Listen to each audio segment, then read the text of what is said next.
to podcast fans. Hey, it's Danny here. I'm really excited to be back with you guys as always.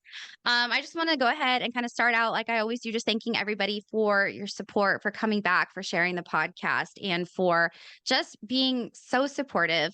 Actually, I'm really excited because the couple that I have on here, they shared my podcast. And because of them sharing my podcast, we got to hear a story. We got to hear Antonia's story, which by the time this has been recorded has come out. And this couple, you guys, their story adds like a whole new like perspective that I think is a lot different from anything we've had here. As always, I have to give a disclaimer when we speak on Worldwide Dream Builders or Amway or any of the other lines of affiliation. I have to say, yes, I have beef with both of these companies, both of them. They're both guilty in my opinion. But that is just it. I'm speaking on my opinion and my personal experiences. My guests are speaking on personal experiences, personal opinions. Everything is alleged just because we have to say that legally. I'm not here to defame Amway or Worldwide. If you want to join, any of the Amway tools businesses or Amway themselves, do you. I would just say, hey, proceed with caution, but also have a fucking backup plan. Don't be doing what they try to tell you to do. Anyways, so with that, I want to bring on Michael and Michelle. If you guys are not familiar and haven't listened to Antonia's story yet, go listen because Michael and Michelle are the reason why we got to hear Antonia's story. So thank you, Michael and Michelle, for being here and for being such big supporters. Oh, our pleasure. Thanks so much for having us. My goodness, it's amazing. How did you guys find my podcast? Well, this amazing lady right here.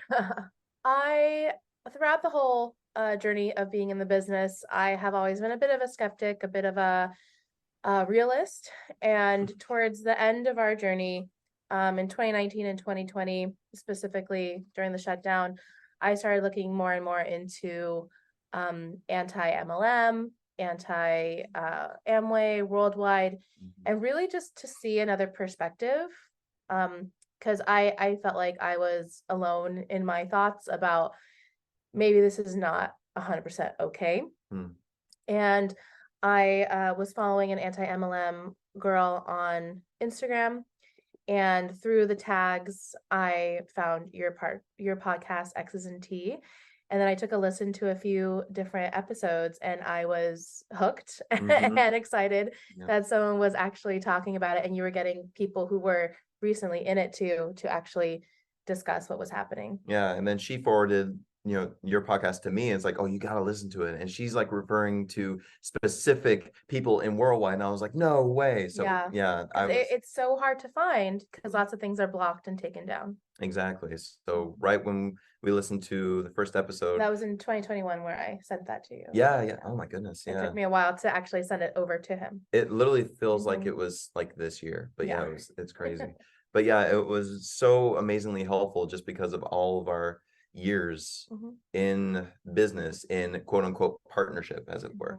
So being able to one, almost kind of like go down memory lane and re-listen and listen to everybody else's stories and what they encountered, it gave us hope. It gave us, that we can find a way out. Yeah. And also, the possibility of like having another avenue, another platform, be able to share our story, hopefully, and be able to, perhaps help anybody else that maybe have been in business, a part of Worldwide or part of Amway for, an X amount of time. And if they're, questioning anything, or even just, battling with something eternally, that what they encountered and what they went through, it's like, it's okay. It's completely understandable. And it's not you. It's not you. Yeah. Absolutely. Well, I am really glad that you guys are here. I also just want to add that every name that we're going to be discussing has been changed as always, but also Michael and Michelle are here anonymously. These are not their real names. And the reason why I want to point that out is because you're right. Things do get taken down. Things like people who are especially higher up, like some of those diamonds, you just don't know who their connections are. And for me, I know it's important to, I'll say very specific details about people so we all know who I'm talking about. But I think the message is so much more important. And I would hate to get, taken down or flagged or anybody anybody who's trying to cross my path and tell me what I can and can't say. So I do change names, but I also want people to know that if you want to come here and change your name, that's okay too, because the story itself is important. It doesn't matter if it comes from you saying your name or not saying your name. Whatever's going to empower you is really the best option. So just with that, we have changed everybody's names.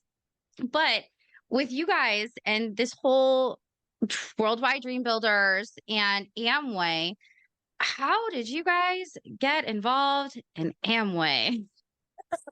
Oh, Sorry. long story. So, in fall of 2013, I was putting on a school fundraiser, and lots of my friends from college showed up to help support. And then another friend from college who is JC, she actually came, and I was so shocked because she doesn't live near this. Like, she clearly came out of her way, and I was like, wow, that's so nice. Like, she's helping support my school. Yeah. And then we all sat down with me, her, and some other college friends, and she basically shared her story of the business and made us aware. Mm-hmm. And Mawa. it really went over my head because I was just complaining about work and about how many hours I'm putting in, and teachers aren't treated well, etc. But our mutual friend who was there, had lots of questions for her, and they basically set up a time to meet at another time. And then it wasn't until later on, the following year in early 2014, actually during our engagement party, Mm-hmm. where Mark had actually talked to you. Yeah, he mawad me, I think, as we were, getting food, at the party, and he did it like over the island, as we were getting food for the food. And I remember going like, oh, that's great. Hey, and to so-and-so, to another person, because it didn't, affect me. I was still finishing up college. I was a theater major in college, so I was just knee deep in working 3 jobs plus school, being a theater major. So you're working on a production, you're working on scenes and monologues, schedule is packed. And plus on top of that, we're engaged in planning a wedding. So it was, one of those things was just like, oh, that's great. But, my mind is elsewhere, And then they approached us again at our co-ed bridal shower, Yep. later on that same year. And by then, our friend who had questions for JC at the fundraiser, by then he was already sponsored into business. And him and I were talking, and we've been friends forever, and we're still friends with him. He was saying how, well, if you keep complaining about school and about work and about money, Mark and JC are actually, really building something great for themselves, and they're able to like pay for their car in cash. And I'm like, wow, in this day and age, for our generation, for a 20-something-year-old, that's really amazing. And he's like, yeah, you should really talk to them and sit down with them. And it actually took me a while to tell it to Michael about Mark and JC, because I knew once I told him, because he's always, he always wants to make sure we're financially secure. So once I told him, I feel like that's it. He's not going to act again. And I didn't want that to happen. But I eventually told Michael, and he's like, yeah, sure, let's meet up with them. And at this time, he was actually commuting back and forth between California and Las Vegas. And we eventually sat down with them, and who turned out to be our sponsor, Evan, who kind of set it all up. And we started our meet and greets, our board plans, our follow-ups, and the whole process the summer of 2014. Yeah, which was it was kind of weird because when we first had our first meet and greet, Evan was there, because Evan said like, oh, set up the time to meet with Mark and JC, and we're like, okay, great. And then when we got there, we're like, why is Evan here? We had no idea the structure of it. We had no idea the structure of the meet and greet, etc. It wasn't exactly communicated. I remember a funny thing. You remember, because I was late our first meet and greet, because I was literally driving from California to Las Vegas to meet, and I got there and I was dressed up in like, I think like a t-shirt and shorts. Yeah, and you were sweaty and I because it was summer. I was like, I'm so sorry I'm late. I think I might have been like a half hour late or something. Yeah. Because I thought like, oh, they'll be talking, hanging out, whatever. I didn't understand the quote unquote posture of it, the importance of it all yet. So they were like, let's reschedule this. I'm like, oh, are you sure? Like, oh no, let's wait until, obviously our time is valuable, as you can imagine. Mhm. Everyone's just like, okay, sure. So already we could feel like, There's a tension. yeah, it's like, oh, we should, I'm sorry for being late, but I thought, we were friends, Yeah, that I thought exactly. you guys would just be talking, hanging out, and we'll talk about this. So we had to reschedule that first meet and greet to another day. And then, When you were still in town. when I was still in town, Yeah. and then that worked out fine. And keep in mind, I was still working on 2 productions at the same time, a festival in California. Mhm. And so when they gave us the book at that time, it was the Business of the 21st Century. Mhm. Yes. Yes, the Kiyosaki. classic Yes. Kiyosaki Yeah. book. And we did our best of sharing the book, trying to, read it back and forth while I was in a different state. Mhm. And then we tried to reschedule the second meet and greet, but then JC postured us again. I think it was over Facebook Messenger at that point, so it wasn't, yeah. Yeah. But they put us like in our place, so to speak, almost being like, Right. excuse me, like, we invested this time and we really can't reschedule based on that. So, and we might have to take the opportunity off the table. Well, did you have to come in Well, because just to meet and then drive back and for a drive performance? back. So the reason why we called out is just because I was exhausted and tired. I was like, I really want to get some sleep, really. Well, you had a performance. Because I had a performance Yeah. and drove back 4 hours. So I'm like, Yeah. is there any way? But then they postured us and they were like, okay, fine. And this was pre-Zoom, pre like FaceTime. This was 2014. Yeah. Yeah. So everything was in person. Yeah. And so we're like, okay, let's not make them mad anymore. So Right. we did it. And then after that, yeah, it all worked well. They built up so much of making it into the first board plan. We said all the right things, I guess, earn their trust enough to earn a spot in the first board plan. What's so funny is that when they say, what would you do with $75,000? My answer was go to grad school. And you could totally tell on their faces, they're like, that's not the right answer. I don't know. It's like, oh my God, Yeah. I could go to grad school and not have debt. That'd be amazing. Right. And that's not what they were looking for, Yeah. Yeah. And then also we were like, oh, we can open a theater in Vegas. Because there's big community theater in Vegas, but the venues are pretty shoddy. We need a good, efficient, equity, regional theater, built theater. And again, on their faces, they're like, ooh, that's not the correct. And it's like, And then that's not what you should do with your money. But then we're just like, oh, we travel every single state in the US and travel all over the world. Yeah. Stay in the nicest hotels, Right. And that was more okay. That was more okay. Which honestly, that's what we want to do. We love to travel, But the fact that we were thinking of furthering education and building something that's technically outside the business was not okay. Yeah. I tell you, our first board plan was nuts because our first board plan was in somebody's house. I forget who, but it was the Diamond who talks extremely fast. The guy who talks really fast. He's the guy, if you guys are not familiar, if you've been in the business, you know who this guy is. He talks really fast and his parents are diamonds and him and his wife in Vegas and all that fun stuff. So we all know. Yep. So he was our upline. He started out, he at that time, he and his wife were double eagle rubies in sapphire qualification the time we got to our first board plan. And so Mark and JC at that time, I believe they were just eagles, like Eagle 2500s. Yeah. And I remember feeling like so, his spell, his spell and his energy, I guess, worked on me just because he is you have to say, he is completely commanding and he is a fantastic speaker. He really is. Yeah. A lot of the psycho people in worldwide, they are fantastic speakers, Yeah.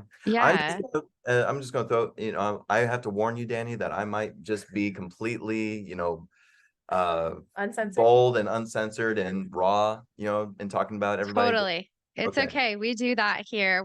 That's the importance of this. That's why even if, keeping them anonymous too kind of makes it a little bit easier to be like, hey, fuck you. Like club owner, I fucking hate that guy. Or my personal sponsor, Robert, I really fucking hate him. So, but I would also say this to their faces if I saw them and had the opportunity to as well. Right. But that being said, right, you can be as honest as you want here. And I feel like that's why I have this platform and why I want people to be able to feel like they can be brutally honest here. Because what were we told in Worldwide, right? You can't say this. You have to say this. You have to look this way. You can't speak unless you're this. Like, there's just so many things that you have to fit into when it comes to Worldwide. And kind of going back to your guys' journey of even finding out your bridal shower. But like, it's crazy, but you're right. Like, the speakers, one, are incredibly good at speaking. They're very charismatic. These are people who have been so indoctrinated that they know what to say and they know how to say it. But realistically, they're saying the same shit every single time. And I feel like that's why he talks so fast, because maybe we won't notice that he said the same thing at the previous function. Wow. Okay. So so you guys decide to launch into business. And I forgot to say this ahead of time. Michelle, you're a teacher and you are an actor. These are two very, I feel like, unique careers that are very, like, there's so far that you can go within both of these career paths. And like you had said, Michelle, you wanted to go to grad school. Like, that was your first goal and your first dream, which, by the way, amazing. And then you also had this concern for your then fiance, right? But now your husband's goals, right? Of, you don't want him to stop acting. Was there kind of this inkling and intuition that you feel maybe was a red flag that maybe you bypassed, that you kind of felt like, because you felt that way about it, did you think that that was, in a way, foreboding for all of the things that you would go to see? Yes, so a little background. I was a very anxious child, and that's bled into, that's who I am. I'm like anxious. I'm a little superstitious. I, grew up with immigrant grandparents, I was taught to be like very aware of your surroundings, be cautious of people. And then I meet my husband, who's very nice to everyone, no matter what. And and so I'm the more like cynical, realistic one. And especially when we were dating, I was always like, this gives me a bad feeling, of like multiple different things. So when my friend Evan, who was saying, oh, well, you should meet up with Mark and JC, I was like, that sounds great, but that feeling of like, if I tell, this is it. I had that same feeling of, actually, when we were first dating, I had a feeling when Evan was telling me to, oh, but you should really talk to Mark and JC about this. Like, they've done such great things, like financially, they're so well off. Like, how many 27-year-olds do you know who could buy a car in cash? I was like, yeah, but if I tell Michael about this, that's it. And I had that same feeling when we first started dating. I was like, if once I start dating Michael, that's it. Like, there's no more dating. Like, this is it. And we knew each other for 5 years at that point, but like, so I had that kind of intuition. And, once I did tell him about it, and he was actually really excited about it, in my mind, I was like, oh crap. Like, I want our life to change, but this is not how I want it to change. Right. And once we were actually launched into business, Michael actually had a equity gig out of state for about 2 months. And I know that you actually counseled upline to the guy who talks real fast. Guy who talks real fast, as well as Evan, as well as Mark. I talked to even the platinum in between Mark and the diamond who talks really fast. I counseled with him because there was a point where we actually went down the line when we launched into business, where we counseled up with the diamond. Then at that time he was a ruby, and then it moved down the line to the platinum in between, and then it moved down to Mark. So like, we had different lines of like counsel and mentorship, just kind of like go down the line. But yeah, I talked to everyone, and they said like, and Evan, and they said like, I think you need to stay. Like, if you're really serious about your family and serious about your business, like, don't get distracted by these little things over here. Follow through. It's like, remember, points, they didn't really start teaching point A to point B until like late 2015. Yeah. So, but at that time they were just like, yeah, this is like fall of 2014. Yeah. It was like, yeah, like early fall. Yeah. And so, because I'm thinking of the time, but yeah, they like, you need to stay and like follow through within the business. And I remember taking that, to heart. And I feel like, no, but this is like, one of the biggest opportunities I've ever gotten Yeah. in my career that I've been wanting to do ever since I was a child. Right. And it's right out of college. Right out of college too. And it's a lead role in a state I've never been to, working with some of the best Chicago and New York actors ever on a play that I love. So I'm like, I'd be stupid not to take it. So I took it, but at the same time, you know, I pride myself of being a really hard worker and a committed worker. And I was still like active in the business and within the partnership out there. So even while I was working on the play, I would still make time to, you know, talk to people, reach out to people, share my story, start conversations, deepen conversations, the whole gamut. Read, listen to Kate's, listen to audios, all this stuff. And which at the same time, I still felt like an outsider within the cast because, you know, I would try to share my story with the cast and they just kind of felt like, that's interesting. That's weird. Yeah. And, you know, and that was one thing where I just felt like, oh, maybe I shouldn't be an actor. And I literally battled that in my mind, which made me, once I was done with the contract, came back to Las Vegas and I'd be like, okay, I'm committing to this business no matter what. Yeah. You know, I am all in all the time. And I, oddly enough, did not like that at all. And I bet. Yeah, I was like really worried because like at this point we've known each other in 2014, we've met in 2005. So we've known each other for a long time and I know that he needs those outlets, the acting, the performing arts, like those are both of our outlets, you know, and for him not to have that, like I've never known him not to be in some sort of performing you know, gig or event. And so it was a really interesting to see him kind of transform. And I knew who he was genuinely, but then to see him put on another persona for this business made me really uncomfortable. But at the same time, what could I say to him? Because I felt like I couldn't really say anything to him because, well, he's trying to better himself and he's trying to, you know, be a good man and be a good person and help people. And if I sow seeds of doubt, I'm not a supportive partner. And, you know, there was lots of things that I felt like I was stonewalled in saying and to speak my mind with my own partner. And so I'm like, well, I'll just like let him be. And it wasn't until years later where we finally were able to really open up to each other. So it took years to kind of be comfortable being honest with each other again, which blows my mind that happened. Yeah, because Worldwide teaches you so much to, you know, copy and emulate this certain persona.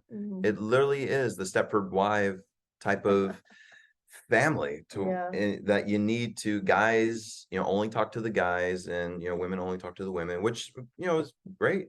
It's fine. But then again, it's like when you talk to the guys, they talk about, you know, being exact, like manliest of men. And you have to be able, you know, a man takes care of his family. One thing that I remember Mark gave me counsel on when I talked to him about taking the contract out of state, the equity gig. And he said, like, you know, it's great to be a professional actor, Michael. It's great. But have you ever thought about being a professional man? Like being a professional husband? I'm Being sorry, a what? professional father. No, I remember this is a direct quote. And I remember just thinking to myself, huh. Like, No way.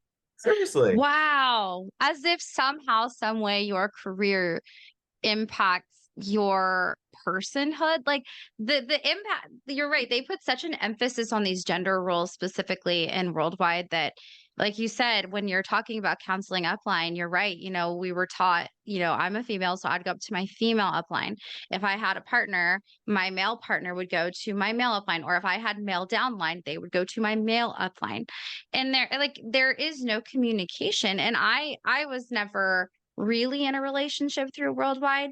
So I can imagine that, because they tell you don't talk to each other. Don't talk to each other about your emotions, which I kind of feel like that's a toxic thing to teach people. I'm not a marriage expert, but Lord help me, I don't feel like that's right. They're like, well, don't go talk to your girls go talk to their girlfriends who are all divorced, and men are going to go talk to their beer buddies, and like that's somehow going to be more negatively impacting your relationship than what they are doing themselves. Because One thing that I've learned over time is that marriages in worldwide are very toxic as far as like the upline goes. I would love to see, I mean, I don't, because you think about the horrendous things you're probably going to see if you were to really see what's going on behind their glass house that they're not showing us. Very much so. I remember at one, I believe it was a second, no, it was a regional that your upline did, the nightclub owner and his wife.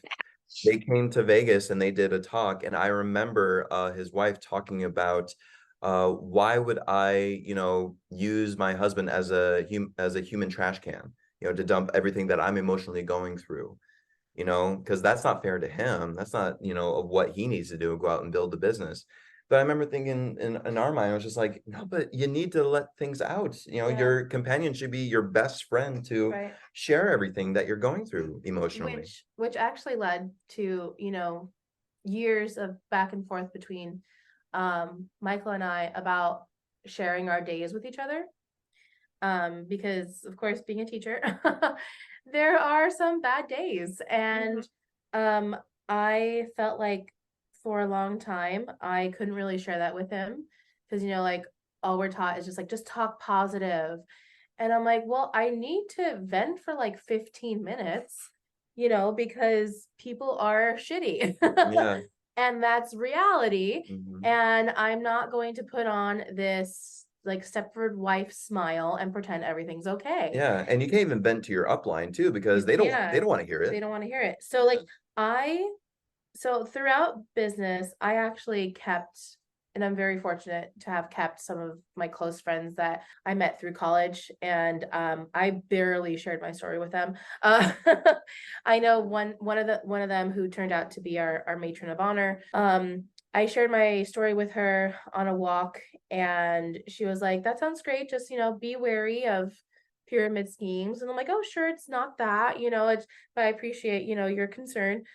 And then my other friend who lived across country then, he was like, "Oh, that sounds, again, like, oh, that sounds great. You need to make more money in America to get anywhere. Like, good for you." And he always had like business ideas, and he would always like change jobs every few years and work his way up different companies really quickly. So that's it. And I know I didn't want to share any more with them because I didn't want to risk my friendship being lost. Mhm. Yeah. So I never really told them anything more about what we were doing.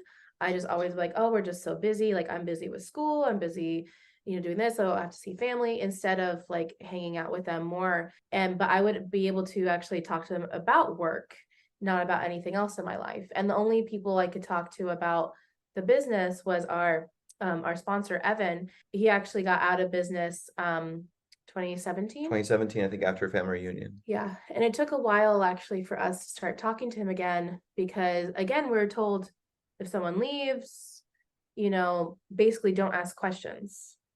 Even if you were friends before, Don't talk to them. like, well, they're not in the business now, so why should you seek out them? It's just like, they're but pariah. we're friends. Like, we had a life before this, and I want a life after this. And so it took a while for him and I to get back on track and talk again. But then once we were able to talk again, like more in 2018, well, Michael and I were still in the business and Evan was out. I was able to vent some of my frustrations to him, and he would listen. And of course, like, he wouldn't take the advice too far. He never said like, "Oh, you should quit."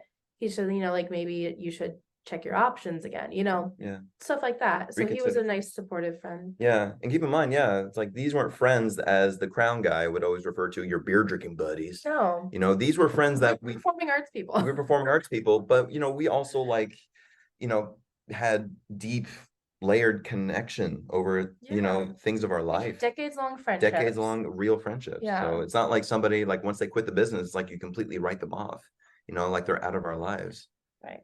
And Yeah. that's a big pain that was always there. Like, when they leave the business, that they're a pariah. You never can talk to them ever again. Yeah. It's true. Yeah. And that's what I feel like It's so unfortunate too, because we do develop, and even if it's somebody that, like you said, you're friends with these people before the business, and they're trying to they're trying to instill this expectation that, oh well, they quit, they're not good people like you knew them to be, which is wild to me. But then it's the people that you do get to know in the business, like you become friends with our cross line, we become friends with our downline.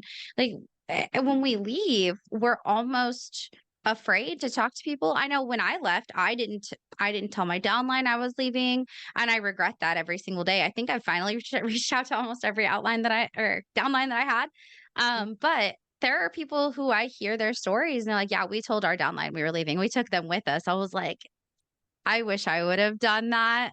Yeah. But I agree. The way that they view friendships and the way that they make you view people outside of the business is very, very sad. And which is crazy because you guys, we always talk bad about the business, but there really was a period of time where these people were our heroes. So, what was your guys' kind of honeymoon phase like, and how long was it? And like, I'm sure you guys at that point were living on cloud nine.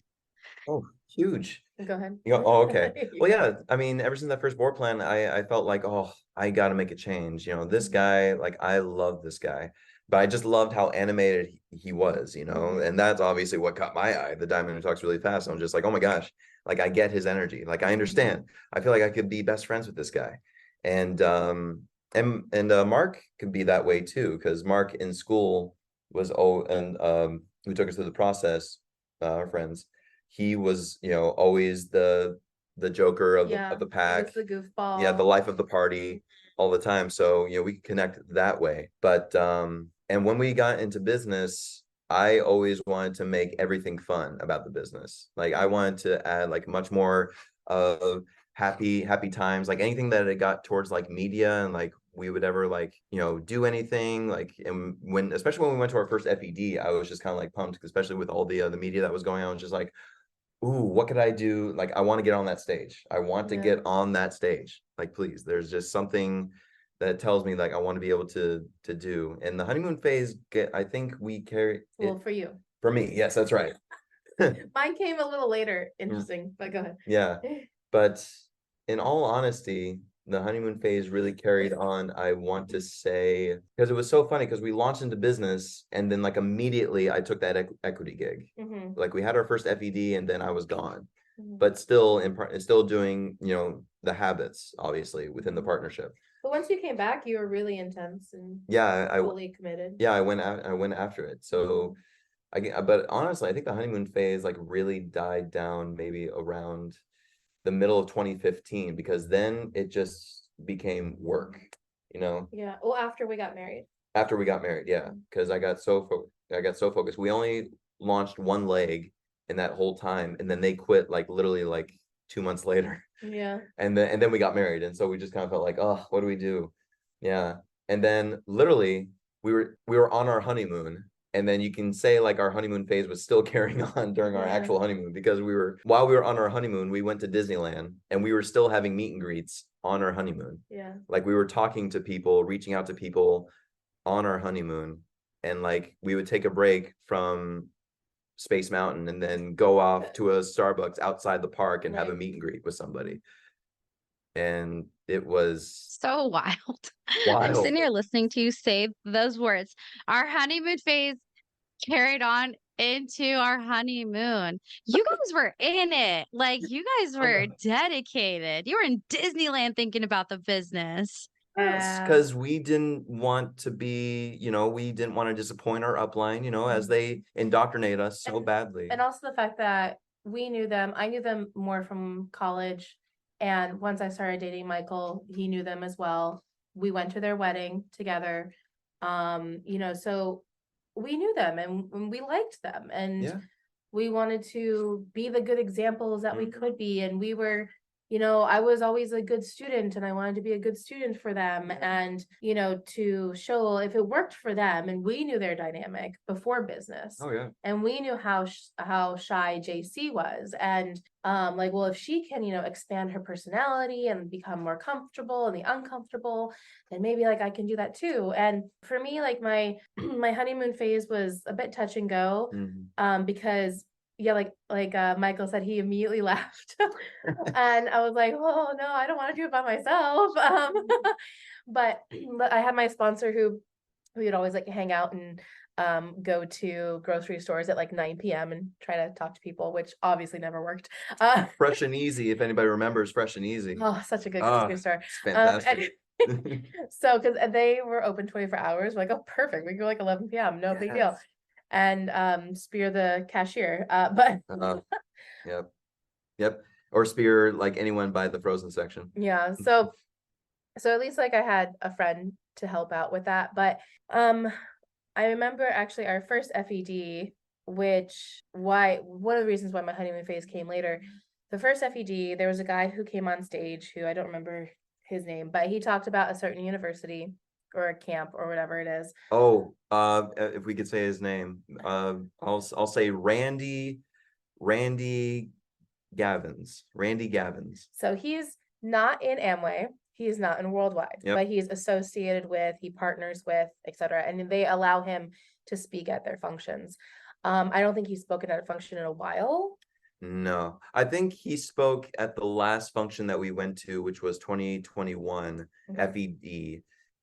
But his time got shorter and shorter and shorter. Correct. Yeah. That's Rick Green that we're talking about. Yeah. Okay, so we can say his name. Okay, Yeah, great. Rick Green. Yeah, we can. Yeah, because what's funny is I was talking about this to somebody else that we had mentioned Rick Green, because we say Paul Sika here too, because Paul Sika he's an author. He's, even though he's in Worldwide, he's not in Worldwide, I guess. Same with John Maxwell, and then Rick Green, he's kind of his own guy. And what's really interesting that I have learned about even John Maxwell is these people speak for multiple MLMs, not just Worldwide like they're telling us, and it makes me sad. So yeah, we can talk about Rick Green. Hey, hate that guy. So we were at FED in October of 2014, and Rick Green comes on, and it's like, it's not part of Amway, Worldwide. He just wants to talk about like this great American school type of thing. And I'm listening to this like ultra patriotism that borders on fascism. And I'm like, what the heck is this? Yeah. And I'm like, I grew up, my father loves history. My grandparents literally lived through the war. They lived through a famine. They were in refugee camps in World War II. They came to America, and I'm like listening to this guy wax on about how amazing these founding fathers were. And I'm like, have you not read history? Because they're assholes who happen to have power and money. And yeah, they were against the British and they wanted to form a nation, and they did it. Great. But you can't say that they were amazing human beings, because they weren't. They were gods, yeah. Yeah, they're like, and back in 2014, he was already talking about, how this kind of history is not taught in schools, how great the founding fathers were. It's always, sullied by actual history. And I remember writing in my notebook, and I found it during 2020 clean out when we were all in lockdown. In my notebook, like, what the hell is he talking about? This is ridiculous. Like, so Amway approves this guy, and like Worldwide likes him. Yeah. And that was like a huge red flag for me. And we just got into business, and I'm like, if they allow this guy to talk, how can I stand on stage and talk when I don't agree with this? And I can't ever voice my opinion about it either. Gotta always hold your tongue. Yeah. And so that was like no honeymoon phase. It more turned into like, well, if Michael is into it, I'll be into it. I'll try my best. And then it really came to about, I think it was 2017 or 2018. I want to say it's 2018. Because 2017, I left teaching for a little while. I got back into it later. But in 2018, for a 90-day core run, I'm like, all right, I'll really, really devote myself, because I was always on and off. I'm like, I'll actually commit. I'll do 100% of the time. And I'll do my best to get results. Because Michael has been working so hard for 4 years, and we've only gone 1,000 PV, and I want those results, because it's not fair to him to keep doing all this by himself, basically. So I really put in like my effort. I listened multiple audios a day. I read more than I needed to. And I was asking questions and night owls after board plans, really being attentive, not daydreaming during the same thing that I've heard for the past 4 years. But then one time after a board plan during a night owl, I asked this question, and they actually encourage you, your upline encourages you, if you're in a board plan with newer people, maybe ask a question that will help them. Help the newest person. Yeah. Help the newest person. So I asked one of those questions, and the response back was kind of like, from Michael, was like almost in a tone of like, you don't know this by now? Yeah. And I want to be like, but you tell us to ask these basic questions, basically. Like, you insinuate, ask something that you might know the answer to, but maybe other people don't. And so that will be beneficial to them. Mhm. And after that, I was like, all right, I'm not going to put in 100%, because you tell us to do one thing, and then when we actually do it, you like give us this weird tone back. Like, we don't know what we're talking about. I thought we were on the same page, but clearly there's like, you think you're better than me? No. So after that, I stopped. So my honeymoon phase was 4 years later, and it lasted 3 months. It lasted a core run. It lasted a core run. Wow. I could see why it didn't last very long. Yeah, gosh. And you said something that really stuck out to me was, how can you speak on stage when you do not agree with this? And I feel like that's so common now that I'm speaking with people who leave, is like, I know that when I was like, I'm going to get on that stage, I'm going to tell my truth, but realistically, I don't think I would have been able to. My truth does not align with Worldwide Dream Builders and their religious aspect. And God, I curse a lot. Okay. I could not fucking imagine if I was going to go on stage and try to be all fucking kosher and shit. That was the hardest thing for me. I mean, okay. I understand y'all out there, especially my parents. Sorry. There's definitely a time and a place. I mean, if you guys heard my episode with my dad, I apologize like a number of times. I'm like, I'm so sorry, That's a Dad. fantastic episode. It's great. Yeah. Your dad is But fantastic. oh, thank you. He's great. But no, it's like I had to, just like, everybody, we have to change who we are to be in the business.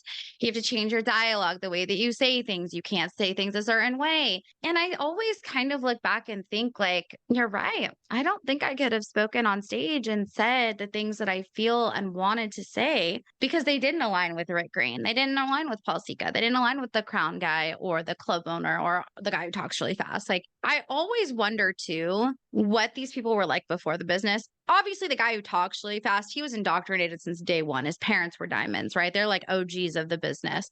But I think about people like the club owner and his wife. I specifically think about his wife, because she was 18 when she got in this business, still so young. She has never really had any real life experience without this. And I think about the misogyny that is pushed down by her, like you, Michael, were talking about. And I wonder if she ever feels guilty for the things that she's pushing onto us like that, or if it's something that, she's so brainwashed she has to believe it, or if she's just as guilty as some of these men in the business pushing this agenda too. It's so crazy. Like, these lines are so blurred with these people, but you're right. That really hit the nail on the head with that one. And so now that you guys are, so your honeymoon phase lasted such a short period of time, and you guys were in for a total of 7 years, right? 7.5. 7.5 years. Mhm. Yeah. 7.5 years. Wow. So how did you handle the rest of the time? I have to ask. Oh, goodness. Well, because as you can understand, our dynamic was like very tough, because she was struggling on the inside of just with the whole business, the whole lifestyle of it all, which is completely understandable. And I, Well, we literally had arguments where I'm like, I'm not a Stepford wife, and I was like, just because I like to cook and bake doesn't mean, I want to just like be subservient to you. And it's like, we can't use this money for all this baking, all this other meals, because we have to use it for our kiddo. I'm also like a stress baker and cooker, so like that's where I'm like, I will make a meal and take 4 hours if I need to, like, decompress, It's you know? it's her time to like, to relax and Yeah, to rest cooking, which is fantastic. good for it's a benefit to you. I love the benefits of it, even though, because even though it's like how can I eat all this when my body is literally falling apart by eating all this damn soy bars Oh every my God, day? yeah, and he God. would get on me about, like, cooking actual meals because we had all these snacks. Mm-hmm. All the And I would protein bars, meal shakes, all yeah. the damn disgusting tortilla chips and the Like, and the thing is, so I have food allergies and intolerances, and one thing I can't have in a fake form is soy, and soy protein is in almost every single thing. And the vitamins actually have, I can't have pitted fruits, so like cherries and peaches and plums and stuff. So one of the main vitamins has cherry in it, mm-hmm. and I can't have that. Yep. And so when they say like, oh, buy the expensive things like vitamins and makeup or vitamins and excess or vitamins and this, I'm like, I can't even have the vitamin. Right. And heaven forbid I should seek out a different brand of vitamins that I can have, because that's sacrilege. And so I remember I was talking to this girl who was downline of Mark and JC, and she lived in out of state, and we met her at a function, and she had intestinal issues and digestive issues, but she would she would eat the soy protein and she would just suffer through bloating. And she's like, one day I can afford not to, I can afford other things for my business and I could eat real food basically. And I'm paraphrasing, but that was kind of the mentality they taught. So, choke it down, like suffocate your own self for the betterment of the future. But there was no real future to be had because everything was a question mark. And mm-hmm. at one hand, oh, well, it's up to you how much you want to succeed. But on the other hand, it's like you can't control the results. Right. You can't control if people are going to call you back. You Nope. can't control if they're going to fall out of the process. But meanwhile, what was such a struggle for us, and for me to see Michael go through this really was so disheartening. And again, I can't really say much, but for him to be out there after work, he got a day job. He would go out after work. Maybe he would come home to change and eat real quick, but he would be out of the house like 11 p.m., midnight, sometimes even later. And we would hardly ever see each other. And he would go out and talk to people all night long. And he's like, okay, I got like 3 numbers. And then maybe one, would actually sit down. And he was doing this every single day for years. And the fact that I feel like we didn't get traction because we were actually honest people who suck at lying. Trying to And put on a face, trying to put on a facade that was obviously a facade to many people. And we attract who we are in a way, and we attracted more honest people. Yeah. Like who weren't, assholes and who didn't want like to live in like corporate America type of thing. So the fact that we weren't really getting actual results, and to see Michael just beat himself up about that was years and years of watching that happen and not being able to say anything, even mentioning like, hey, do you think maybe we could like take our feet a little bit off the pedal, blew up into a huge argument. No, we can't stop. We can't stop. We have to go all in. We have to go 80 miles per hour. Yeah. We need to go diamond like yesterday. Yeah. Like we need to grow in this. And and that's where obviously you were the most amazing at, honestly, just because you saw me on those days where Mark wasn't really giving me enough after like the 10th time or 1,000th time where I would literally like hate Mark and say like, hey, I've been talking to so many people and I feel like nothing is really happening. I'm doing everything right. Yeah. And so let me break down especially like what that, they always said like when you build the business and you go out and have it, when you're actually out there building the business, it's a third, a third, a third, right? So I actually did the math on this where technically you are, and listening to enough huddle Kates and like training Kates, like we were like, I listened to freaking everything. Yeah. I dove myself into every single audio, every single training. I was always there at every second look, regional, always in the huddles, even when these were the days where you could actually record those things, which obviously they stopped, but everything was a third. So if anything that you wanted to actually get traction and growth in the business, I needed to talk to 90 people. I needed to share my story to 90 people a month, share your story with 3 people a day, and increase that to 270 people to share your story with, which is a month, and which is sharing your story to 9 people a day, because you'll have 3 that are immediately looking, 3 that are just curious, and then 3 that are negative. So you get 3 contacts a day. And then you feel you can, go by that, and then break that down even more. That's 15 conversation starters a day. Share your story to 3 people, and those 3 are looking, 3 are curious, 3 are negative, 3 that you just start the conversation, doesn't deepen, 3 that you start your conversation and it deepens, but you don't get to share your story. Which is a total of 450 conversations a month. And listening to enough audios and, talking to to our upline and listening to everybody, it's like, it is a numbers game, but at the same time, they have to coach you to like be relatable, don't think about that. And I would feel so horrible when even Mark would, throw it in my face and bring up like, well, Alex, like, you're a professional actor. Like, this should be easy for you. This should be just fine. Hold on a second.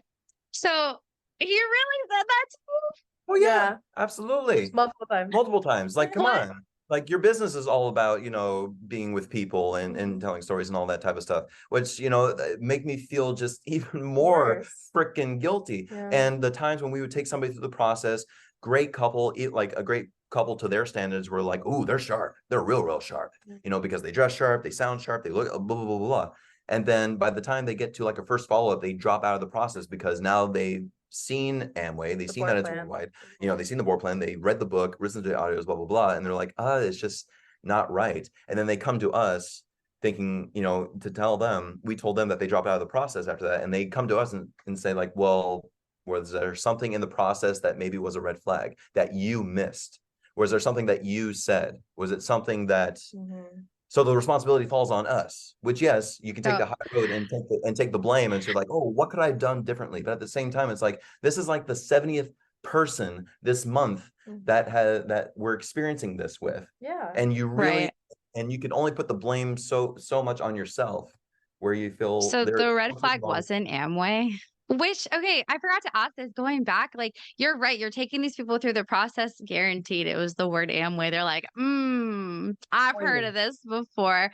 When you guys had first originally kind of started this kind of, I know we're bouncing back and forth, that always happens, but how long did it take for you guys to find out that it was Amway? And had you guys heard of Amway beforehand? Here's what's funny. Okay, so we went to our first meet and greet. No, first meet. It was a second meet and greet. Okay. We had our second meet and greet. We had dinner with my parents that same night, and I told my parents, we're about to go meet up with our friends, talk about a business opportunity. And literally, I remember our parents saying like, well, as long as it's not Amway, that's great. And we hadn't heard of Amway. No. Did not know of Amway. And then my parents was like, oh, it was something that our friends, like back in the day in Virginia, I grew up in Virginia, that they tried to get us into. And it was all based on products, obviously, because Amway's business is products. And so we were just like, oh, okay, that's fine. But then we got so immersed and so captivated by just Mark and JC, and then from the board plan, like when the Diamond, at that time the Ruby, said Amway, it went over our heads. Like, we and then we're like, well, it must be different now, right? Because it's also worldwide. And we're like, okay, well, they clearly have a better structure now. I don't see anyone like storing products in a separate room. It's not how it used to be. So it's less products and more talking to people. So at least that's different. So maybe it's better. Yeah. Maybe they went through a whole change from the inside out, cleaned up shop. Yeah. But yeah, so it was the first board plan, and we didn't have any history with it. And I remember telling my sister about it, and her sending me Reddit articles, Reddit threads, And I'm like, oh, you just don't understand. Yeah. And I remember looking at the catalogs because we had the old school, black info box, Oh where we yeah. got our info, the books and the catalogs. I remember looking through the catalogs. I'm like, holy crap, yeah. It kind of Sounds it great. sounds great. It kind of reminded me like back in school when you had to fungeez things in school, and it was just like, Yes. buy this cookie dough, buy Yeah. all this stuff. So I just Gift felt like wrap. gift wrap. Oh geez. And so I remember looking through all this, like, oh yeah, oh my gosh, we can go all of this. Totally like do this. There was, but in all honesty, there were some products that we legitimately loved. And like if Yeah. anybody remembers, like from back in the day, Amway had Nutrilite had this antioxidant juice It that was so it good. was so good. It was like a pomegranate flavor or something and a mango It flavor. was like a mango Oh, flavor. so good. But then they transferred those into like the twist tubes, Yeah. and those were still good. And the excess, oh yeah, we were like I addicted to mean, those we excess. always loved coffee and caffeine. Mm-hmm. We never liked Red Bull because just the taste. For me, it tastes like cough syrup, and that's gross. Just too much.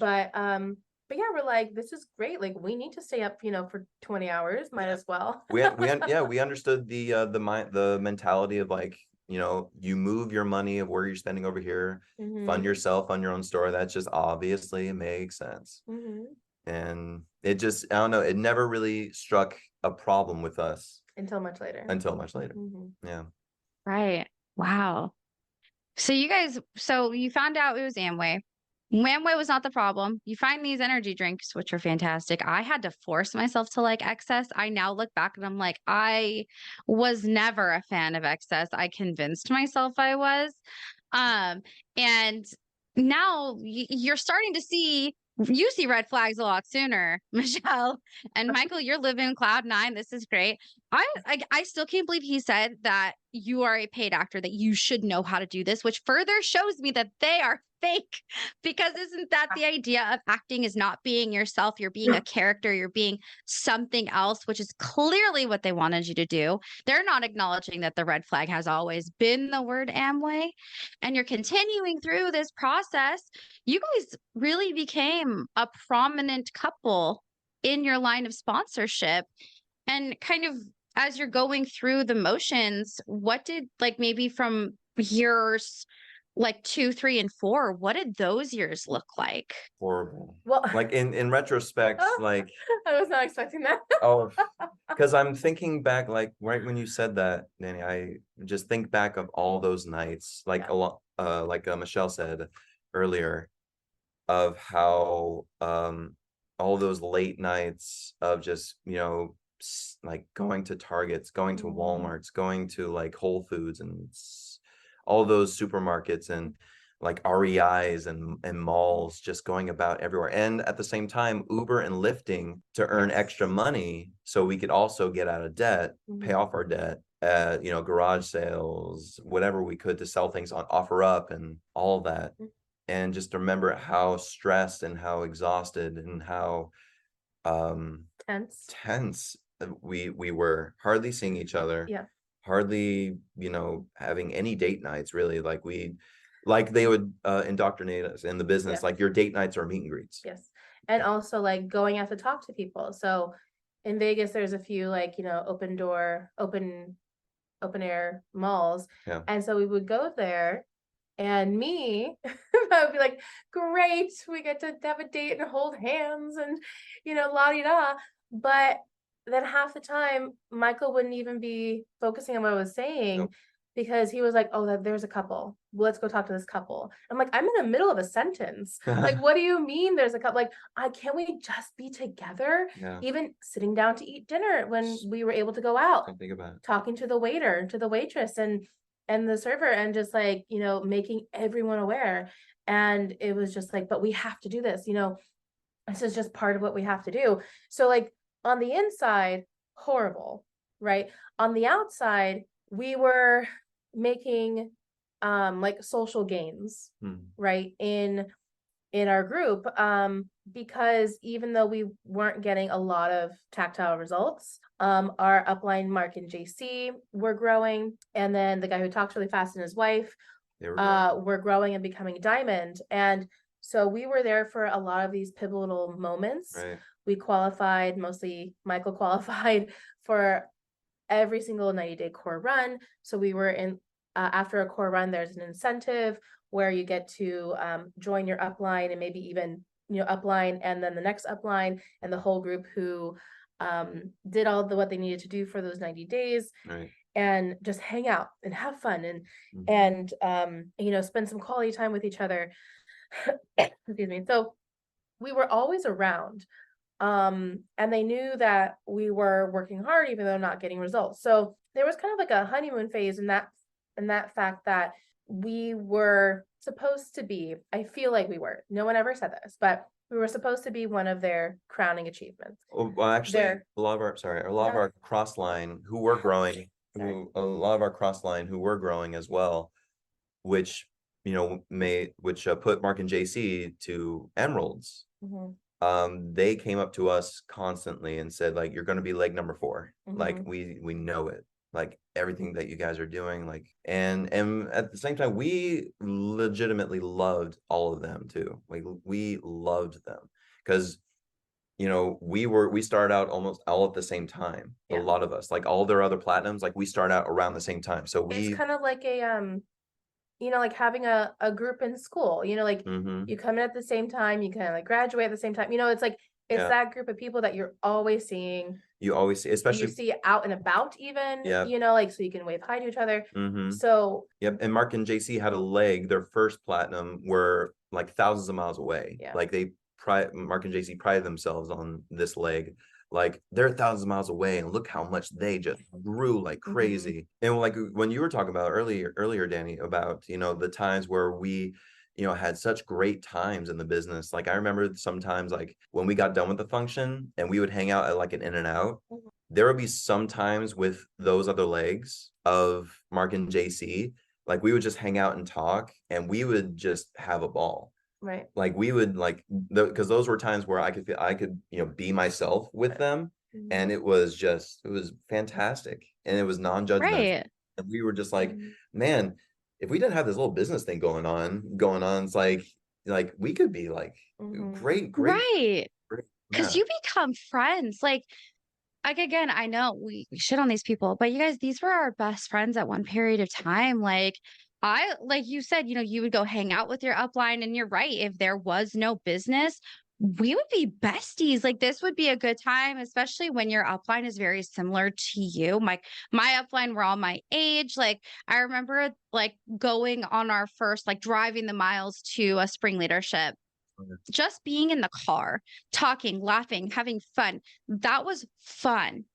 But one thing that somebody pointed out to me, I can't remember who it was, but somebody in an episode that we did was like, it never really was a friendship because we never got to actually hang out. I was like, that's so true.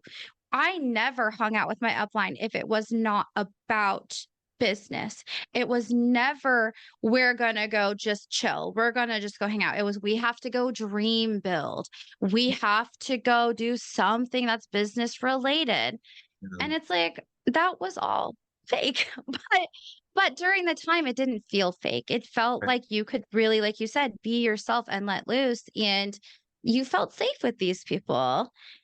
And I could see how that kind of blurs the lines with maybe at any point when you started to feel concerned, you're like, no, but these are good people. Like, is that something that you guys struggled with, where maybe you, Michelle, were like, I'm having a bad feeling about this, or did it even come out soon? Like, how long did you wait to say, hey, I don't feel right about this? Well, I would try to voice my concern to Michael because, we were together and we were friends first and couple second, and we always like just shared stuff with each other.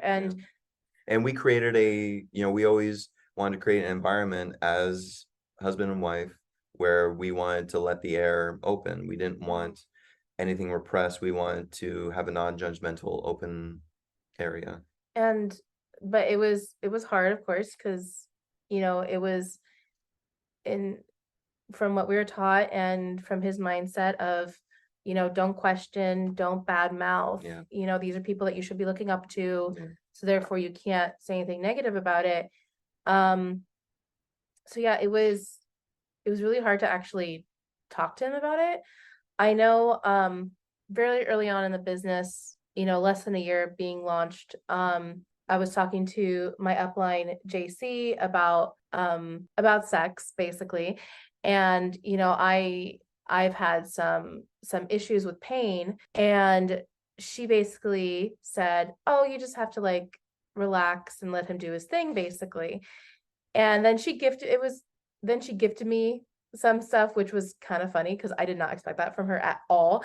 And even when we knew her in college, she was a very reserved person. So then I remember talking to her about that again a little bit later, like in a few years. And basically, through the readings and through what she was saying, it was basically she was advocating for maritable rape, of just give in to him, just relax. And he needs it. Even if you don't want to, he needs it. So that, like, years before 2020 happened and the pandemic happened and we really rethought things, that was the definite breaking point for me of like, Yeah. I can't talk to my husband about, hey, maybe I'm not in the mood for this. Maybe I'm not in the mood because I never see you outside of meetings. Maybe we don't have Right. a connection anymore because now everything has to be the business, and heaven forbid I should open up about my feelings about this. And I can't be honest with you. Like, that's not the reason. The reason is, oh, he's a man, so he needs sex and you need to give it to him as his wife. Right. And Wow. of course it's like, that's what she was taught. And so she Right. what she was taught. Yeah. And I'm like, I can never say that to anyone downline of me. I would never. I would say, go see a gynecologist, go see a physical therapist, go see a psychologist, like go see a counselor, like See a licensed a practitioner. licensed practitioner Yeah. help you with this. Not, oh, well, based on the Christian BS, not even psychology books of actual doctors at all. No, it's like pastors and their wives. I think her favorite book was a woman after God's heart. Well, there was many of my many of those favorite books that I just absolutely loved and did not throw against the wall. So long Yeah. insecure. Yeah. So I read that one too. yeah. So all these things, and I'm just like, what are you talking about? Like, if he That's needs dangerous. if he needs a release, it's called his hand. Like, I don't need to be a part of this. Yeah. No, you're not wrong. Like, that's dangerous to teach people. I mean, so much pain. And there can even be pain that isn't caused by endometriosis. It is just pelvic pain, pelvic floor. Like, there's just such a wide range of things that can happen. And it's like these people don't care that you feel pain. They care that they're pushing their, I'm going to use the word patriarchal here. They're pushing their patriarchal like position. And again, we've had other guys on here too, like Fisher was very open as well when Hope was coming on and being like, this is not okay. And he was like, the men made me feel like I had to be this way. Is that kind of how things were for you, Michael, where you had your upline kind of pressuring you to maybe go against your own personal moral values? 100%, absolutely. And I had to emulate this certain ideal and this certain shape of what a man was supposed to be. And I had to adapt very much of being like a man's man. And it's funny, Michelle would always get on me about how short my hair was cut, because I would sometimes look at all these different leaders and all their hair were like so super short. And so there were like some times where I was just like, ooh, I'll just cut my hair like super, super short, which I was trying to make the excuse like, it's summer, it's fine, let it be, so, let it be fine. I'll live with it. But no, it just increased of more discomfort. And I wasn't aware about how that counsel was given to Michelle about her having to, basically, just deal with it and put up with it in order to service me. Because, if that was the case, I never wanted that to be the thing. It made me just so angry at within the whole structure and the whole business of coaching of what was supposed to be. And and of course they always teach like you have to lead, you have to go out there and be the heavy hitter, be the leader of your family, and go out there every single day. So I felt like, okay, I'm not seeing her every day, but it's all for good reason. It's Yeah. going to be for something. We're going to get the rewards. We may not have a lot of time now, but we'll have time later. And that's what they would always like reassure us with it. It was just like, come on. If it took you like even 10 years to go platinum, You'll be 35. Like, wouldn't that be worth it? wouldn't that be so worth it?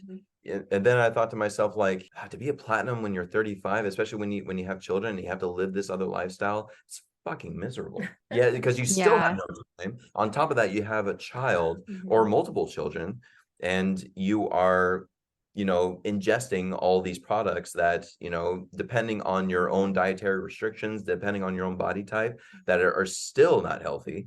And then you're going to have to go through this whole lifestyle, especially if you're quote unquote a winner. You have to go out and do, above and beyond, if you work at 7, if you work at 7, get up at like 5 a.m., do whatever you can to get those wins in before you go to work, Ah, yes. be I core and remember more. that. Core, Core and core and more. more.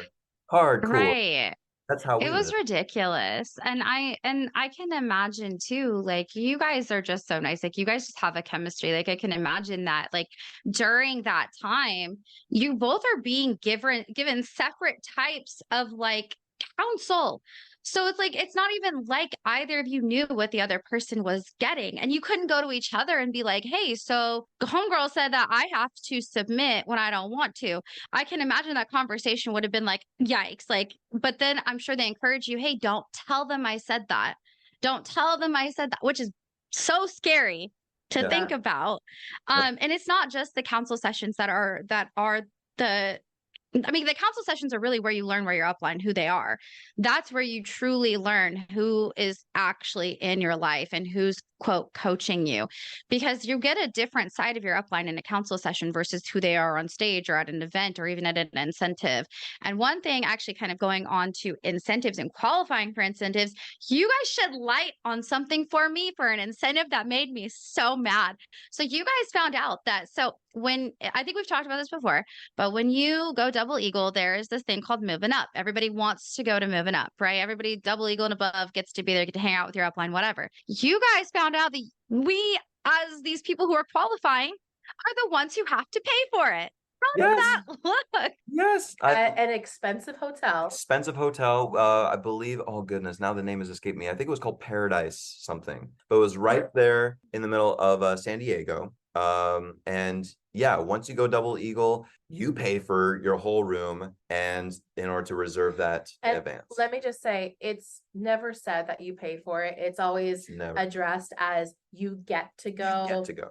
Like you qualify for, so it's insinuated that, oh, because you qualify for it, you are given it, Right. and no one ever talks about, oh no, you have to pay your way to stay at a hotel that, but right before this, like, you're budgeting and you're staying at like Best Westerns and Motel 6s, and you're trying your best to You're- live way below your means, you're even if carpooling. you're platinum, and Roommating. you're saving money on tickets, on like plane tickets and stuff. Yep. So now you're going to somewhere that costs definitely at least $200 a night, if not more, Way more. where the diamonds are staying, Yeah. just so you can spend time with them. Like, why couldn't you like be a quarter of a mile down the road? Oh yeah. Is that going to Because that negatively affect you? Yeah, because that resort is like hooked with the beach and they have all these different activities. So it's just like, yeah, it's this time. But it's like you're spending a lot of that time at freaking meetings and talks of the same shit that they talk about every single freaking day on the Kates and the audios. Then you have to sit there and listen to the diamonds wax on about, oh, well, we're building this and we have this construction going, and oh yeah, we're building our like second basketball court. It's like, who cares? Like, how is this helpful to me? Oh, it's Stream building. dream building. Stream building. It's like, well, I don't want that. Yeah. Like, They it's always not relatable to every single person. they talk it up at moving up, like, yeah, all these meetings, all these talks, and it's just like, it's elevated association, it's elevated talks, different talks that you that you wouldn't, it's hilarious, different talks that you wouldn't get Here elsewhere, and which is ridiculous. And I can't prove it necessarily, that It's my Garrison. upline, yeah, my upline, because I quit Kate. I don't have that damn recording anymore. No. But I remember it full fledged. He told me that well, if you're double eagle, you're making money. Mhm. So if you're on your budget well enough, it should be no problem to get your room over there for moving up. You're a double eagle, you got the money. But it's like I don't buy it. not even if you have 12 legs or even just doing the bare minimum of 100 PV, that's not a lot of money. Even if you're just, even as I say, it takes you a year to go double eagle. By that time, even if you're not even debt free or whatever, like that's still not necessarily enough. So you still have to, switch things around within your own budget in order to like, to properly go there and not stress. It could definitely put a strain on your finances, but they don't market it like that at all. And it's Nope. it's all these like they're so careful with their vocabulary. So it's Yeah. all between the lines. It's never outright said. It's always insinuated. Like, Yeah. when we counsel upline, it's never like, oh, don't tell your spouse. It's basically like, just walk the walk, like just do it. Don't say And it, show it. yeah, and don't they never say like don't talk about it, just do it. But that's the other side of that coin is don't talk about it. But Exactly. they're just so careful with it. They And really are. it was It's like, wow. sad because and when you're in these council sessions, right, they're being so dishonest on so many different levels, from the incentives that we are so excited about in the beginning, right? We're like, I want to go to moving up. I'm going to get double legal because I'm going to moving up. And then you have people like the club owner who in his audios are claiming that you're going to make X amount at this level. We've done the math. We know that you have to have some serious effing downline, so depth to reach these astronomical numbers that they're claiming their double eagles are making. But not only that, they're being dishonest with you guys about their own lifestyles. And I personally, I don't know if you guys had seen this or not, but and kind of going back to this topic of how we're being told by our upline that as women we have to submit. I have just this envisionment of a lot of upline having domestic violence in their homes. Yep. I think that that's probably happening quite a bit more than we think. And it makes me sad. It makes me so sad because I know that as a DV survivor myself, going into this organization was quite literally the worst thing I could have done for myself.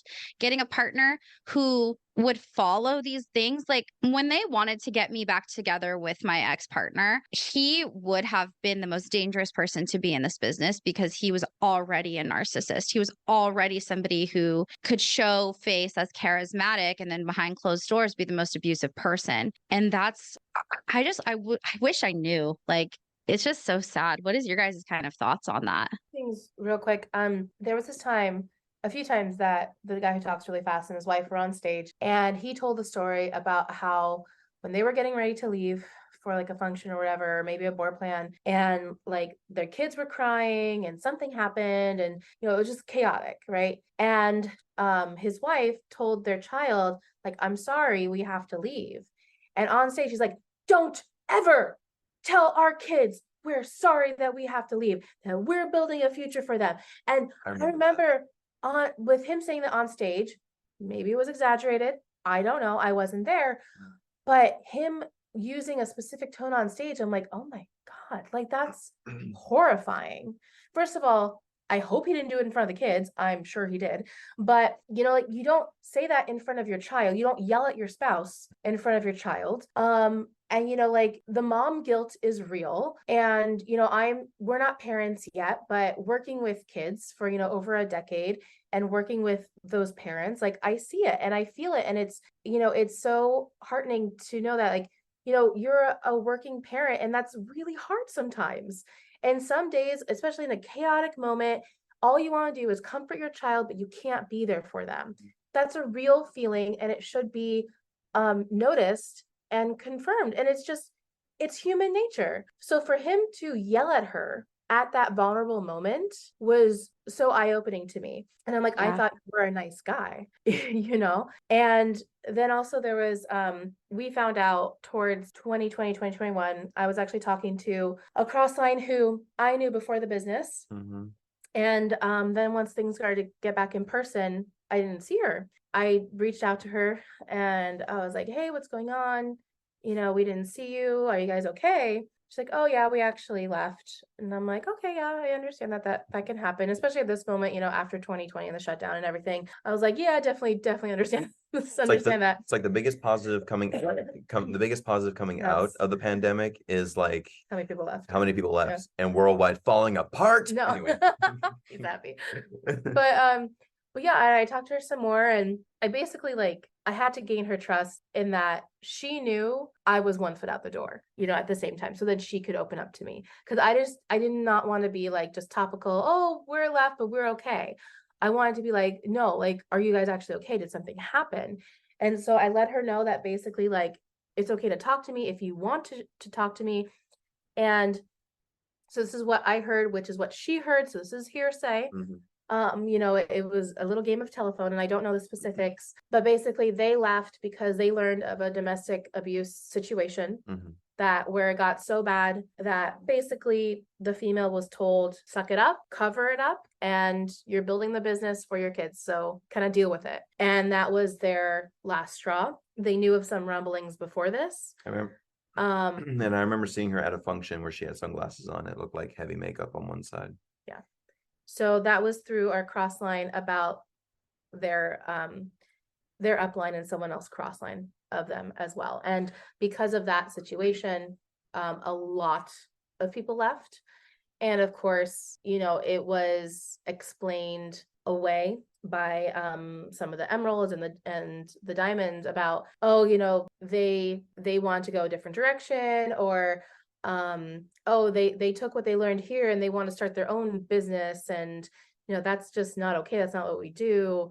So there was a lot of people that exited, including were they rubies? Big guy? Oh yes, they were double eagle rubies. Yeah. We'll call them Jason and Leah. Yeah, they left. They weren't the domestic abuse couple, but they were all kind of like intertwined. It was their downline who had that issue. Yeah. So Jason and Leah were double eagle rubies, downline of Danny and Gracie, who were emeralds, downline of the diamonds, who talk really fast. Yeah, so they were in it for years. And both couples, the ones who were a couple and left, and the ones who went through domestic violence, they were in it for years. And after 2020, once I learned about that too, I was like, okay, we have to find a way to get out, because of course the diamonds know the real story. Yeah. And they're just not allowing the real story to get out, because that would look bad on them. They'll do anything to protect their money. Yeah. Their 4% divorce rate. Yeah. I wonder why. Yeah. So that's crazy. The toxicity is just, is bleeding through. And I remember one, they call it their end of the year kickoff, which is around December. And, it's like New Year's resolution, what to do. One leader who was downline of one of their other emeralds, because he and his wife were sapphires, and they got up and spoke, and to, I guess, create some sort of relatability. He said, I had the permission to say this on stage, and it's like hundreds of other people were there as well, so they could attest. But he said, just a couple days ago, my wife's mom was murdered and she's still here. What's your excuse? Yeah. And it almost felt like, why are we trying to find relatability and trying to in trauma in tragic events? Like that has nothing to do with the business. Yeah. Just to stay committed to your business and to your ownership, stay committed to your upline, stay committed to your team. It's like, no matter what happens, and trying to bring out the fact of especially with the diamond who talks really fast, their relatives, one of their relatives, the wife's, I believe, grandfather dying of COVID, and not treating the virus seriously at all. And why are they trying to use all these things in order to stay committed and not giving the understanding and the reality of the situation? It's like, it really makes you question, where is their reality? Like, are they even living in the same place that we are? Because I don't know how much they can't see, how much they don't want to see. It's so hard to understand what they're thinking. And speaking of COVID, and we were invited to walk with our upline, Mark and JC, in like October of 2020. And, you know, then we haven't seen each other in person in a long time. So like, great, we'll walk around a park. It's outdoors. It's fine. You know, this is before the vaccines were out. Well, our upline Mark, he was in the medical field, but he doesn't have a medical degree. He was pre-med, so just biology and chemistry, right? And then he got a certification to do something in the medical field. So we're walking around and he's like, watch, after the election, this virus is going to go away. You're not going to hear about it. I'm like, that's not how viruses work. Like, like you say you're in the medical field and you, what? Like, Oh yeah. and I'm like, oh my God, like they're literally not living in this reality. No. And that was literally the worldwide sensation. Yeah. One election day is going to change the whole virus. Don't worry. You're not going to be sick anymore. It's crazy how they handled COVID. And so now that we're starting to kind of enter this COVID era, this is really kind of getting down to when you guys were going to be getting ready to leave. And so what was it that through COVID you guys started to see differently? And what was the, I guess, the downfall of your Worldwide Dream Builder time? What did that look like? Oh, sure. I mean, it was both. It started out as such a conflicting time, such a huge conflicting time, because as you know, I was like all in, you know, I was doing everything I could still to build our business and to grow and to grow. So during the shutdown, we were both furloughed. But we both got Instacart. Yep. And you also got some other stuff. I was still doing some Uber Eats and Lyft, doing whatever I could, you know, to make more money. We got that, you know, unemployment just as everybody, which, you know, I still felt guilty about, but you know, it wasn't, you know, what we needed to do. And then of course we didn't see our upline all the time, just through like Kate and, you know, the Zoom, of course, you know, the classic Zoom board plans and Zoom, all of that stuff, which then it was freaking hilarious how the tickets were still the same price, how we still had to pay all this money for functions when they were all zoomed in and they're all through the Worldwide app. And we just felt like, okay, we understood from the very beginning, like, okay, we're being told this doesn't go directly to you guys. It just goes to the fund of Worldwide, right? To fund for everybody's trip, the event itself, to pay for everything. Hence why all these functions, like $15 per person, you know, it started out as 10, then to 15, then to 20, disgusting. And then but now all that, but now online is like, why is it still the same price? So all these, you know, things were starting to permeate a little bit more. And we still had enough money in our bank account and we needed a new car. So we went out to get and bought a new car with cash. Oh, we got a car the day everything shut down on St. Patrick's Day, because we were living in Las Vegas. Vegas shut down. We literally bought Michelle and a used car that had been repaired, so it was like new practically, and we paid it with cash because we were taught, you know, don't go into debt for a car. So we paid, I think the car was, we can be honest, it was like $10,000. And then that next I think a couple months later, wasn't it? Next year. It was the next year. I needed a new car and we had enough, you know, money to buy another car, and we didn't go into debt for that one. We bought that one with cash. Meanwhile, our credit is shoddy, but no one taught us about that. No one taught about that. Yes. Yeah. So, but same. You can get back to that, but yeah, it was still permeating. It's just like, we're not seeing our upline a lot. We're just zooming in, and you know, the buildup. And mind you, I don't think we talked about it, but all throughout this time, still, Danny, I was actually getting like friends of mine, colleagues, reaching out to me like, "Hey, Michael, we're doing this play. We're doing this show. We'd love for you to be part of it. You don't need to audition, like, because he's amazing." Oh, you're amazing. But I would have friends reach out to me and say like, "Hey, you know, let's do this show. You know, let's do the show." And it was still like getting paid, like we were still getting money to, you know, to do these shows.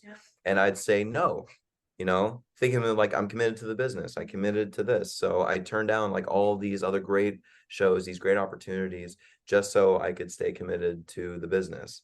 And so, and this was still happening, especially with the pandemic. And then, well, also during the pandemic, Amway had this incentive type of thing where, you know, make up a commercial for your favorite Amway product. And Oh, yeah. and during the pandemic, Amway had this incentive, like make a commercial with your favorite Amway product. And Michael was all over it. Like we borrowed his dad's camera and was like, okay, in this scene, blah blah blah. And I'm like, okay, you obviously miss acting. Like it's been a little almost 6 years since he like acted on stage at this point. Wow. And he was like directing me how to do this with the camera. Yeah, because you didn't want to be on camera, so I did you're not like, want to be on okay. camera. So then we did like 2 scenarios with 2 different products, and we like submitted them. And when he spent time, editing them and everything, and he was so excited.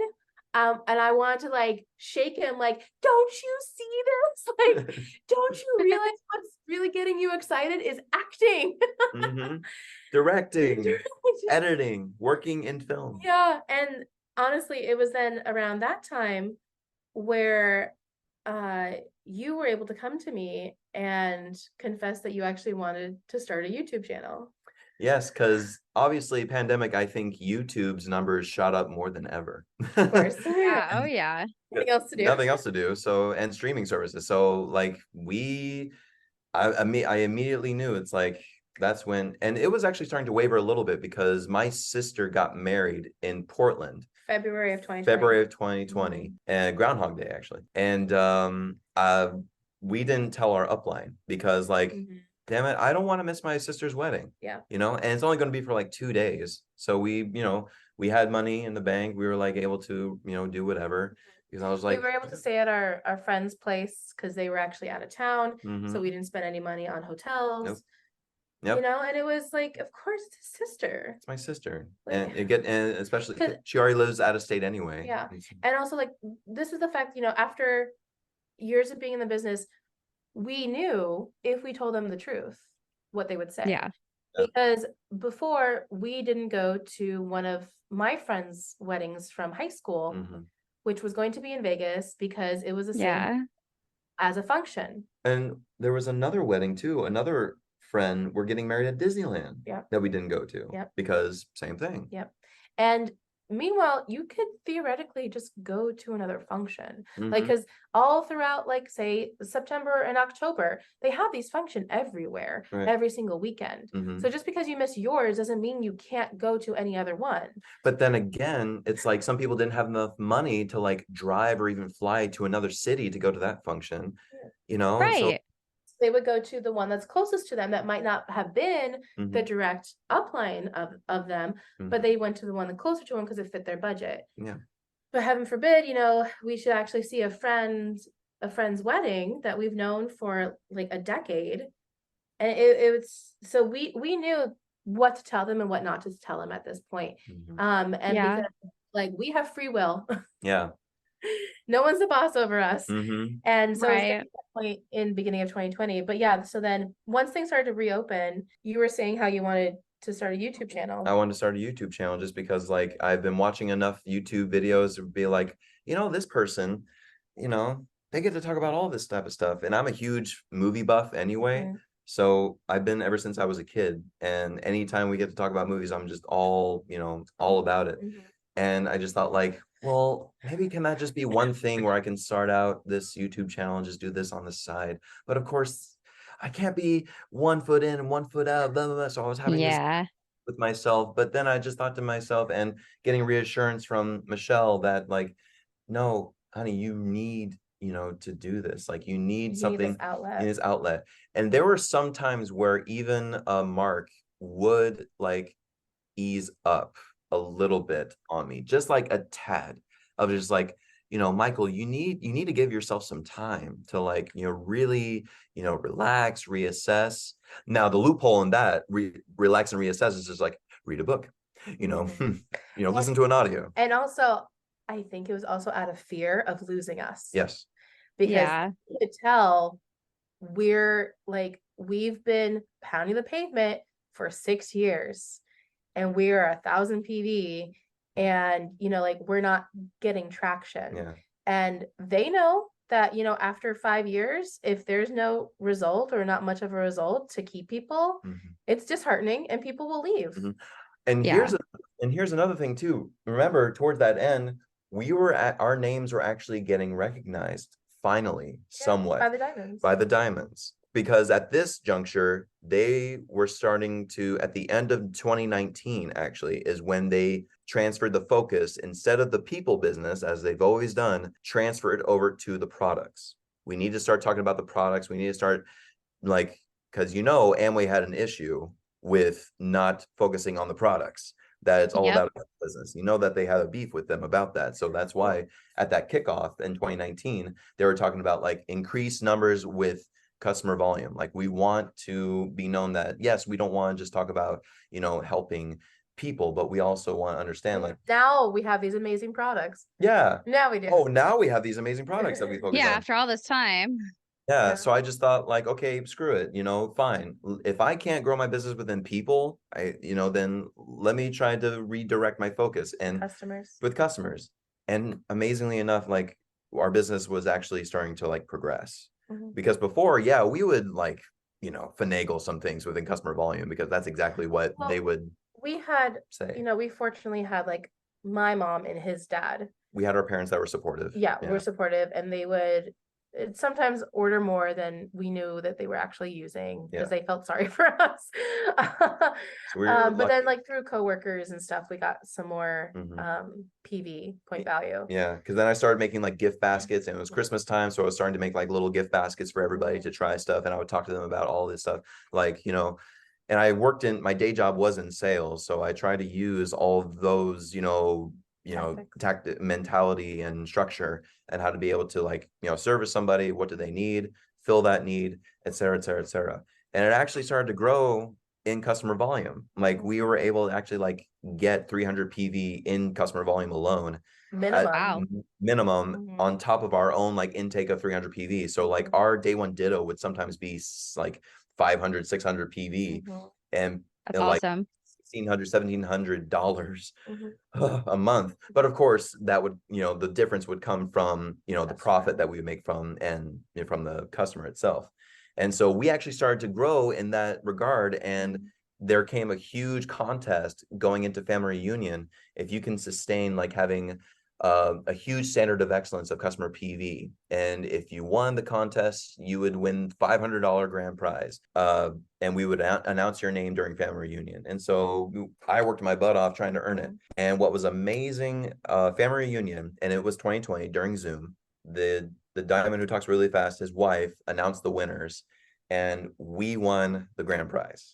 We won the grand prize. And it was just like, holy snaps, oh my God. And then never got that money. What?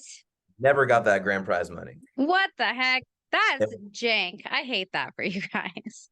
The least they could have done was given you $500. Lord knows that you've put more money in their pocket than this measly $500 they claim that they're millionaire. That's sad. Yeah. And this was kind of your last real experiences with the business. Yep. Yeah. That was one of the final things. And of course, Michelle would reach out to our uplines like, is there any update about that? Because yeah, I reached up once, because it's also, you're in a position of, you don't feel comfortable. Yeah. Someone that they owe you money. Yeah. Like, it's such an awkward position to be in, first of all, with anyone, but also for someone who's lower to remind someone who's higher that, like, hey, where's my $500? I asked about it one time, oh, okay, like we'll look into it, basically. And then I felt like I couldn't ask again. Right. Could I have been annoying and bothering? Sure. But also, that's not me. Like, I can't do that. Could we have hired the Sopranos to like, knock down a door or two? Sure. But yeah, we felt so bad. And we already spent the money on things that we needed. Right. And so it was like, oh, we have this money, so now we can actually get like a cabinet for the garage, and like this really nice chair that I wanted for our living room, because at that time we had a hand-me-down couch that was like 9 years old and had stains on it, We were so bare minimum. you know, and it was like finally something nice and like and I'm like, this is the start of something new. And no. And then so that was the fall of 2020 or summer 2020, the fall of 2020, you started a YouTube channel, and he was actually more open and honest with me about. But then later on, we took another impromptu like little trip to Flagstaff, didn't tell our upline just because like, you know what, screw it, we need like a weekend. Like a weekend with each other, just out of state, just go on vacation. We missed out on so many other things. It's like, you know, we earned this. We got tired of this. And then by the time, Can I just say too? So after that was October 2021. So it took, you know, another year of you know, getting back in person, and you know, things weren't the same. Nope. And I think they can tell, of course, but again, we can't talk about anything. So then we went to our trip in October, and then afterwards, you know, we were opening up more and more with each other this past year, between 2020 and 2021. And at that time, Mark and I built like a council to where like I've qualified for like countless 90-day core runs. So it's basically like a check-in type of thing. It's like, hey, I did my thing. You know, everything is all cool. Everything's fine. You know, and so like I felt not as much guilt anymore as far as like I've been, you know, dude, I've been committed for so long. You should have like there should be no issues, etc. And you know, by the time that we went to like the 90-day core run incentive around Christmas time, and by like the 70th time that we get gifts from them that they got for free at the Achievers trips, you know, it's like we get pens with Amway on it, magnets with Amway on it, koozies with Amway on it. And maybe like a notepad. And a notepad. Yeah. Yay. Yeah. Wow. And like store-bought, you know, Kroger treats. Yay. Yeah. That's it. Right. That's wow. That's a lot. So you guys go to Flagstaff, and at this time, like, are you guys like kind of talking to each other? Like, at about what time are you guys like on the same page? You're both like, you know what? We need to just be done. And what does that look like? You know, you guys deciding you're going to be done, and how did you guys tell your upline that you were done? Oh, yeah. So between Flagstaff and telling our upline, which was in late December, we also watched a movie, Tick Tick Boom, which if you haven't watched it, it's amazing. It's based on a true story of this composer, the composer of Rent. Jonathan Mark Larson. Before Rent was big, you know, he was a struggling artist in New York in the 90s, and the movie's about the pivotal moment of when he turns 30, and like he hasn't succeeded yet as an artist. And we watched this together. You know, I teared up a little bit, but disclaimer, it takes me a lot to cry, and I feel very bad about that in front of Michael, who's very sweet and has a tender heart. She is a woman of steel. Yeah. Can't break me. Yep. And you know, we were watching this, and if I can say, you know, Michael breaks down. I'm like, you know, let's talk it through. And it, you know, it kind of like all comes out of, you know, what it means to be here on this earth and what we should be doing with our lives. And, you know, we're artists, like we need that. And if you want to expand. Yeah, never I felt like so like assured of myself that the performing arts is where I should be.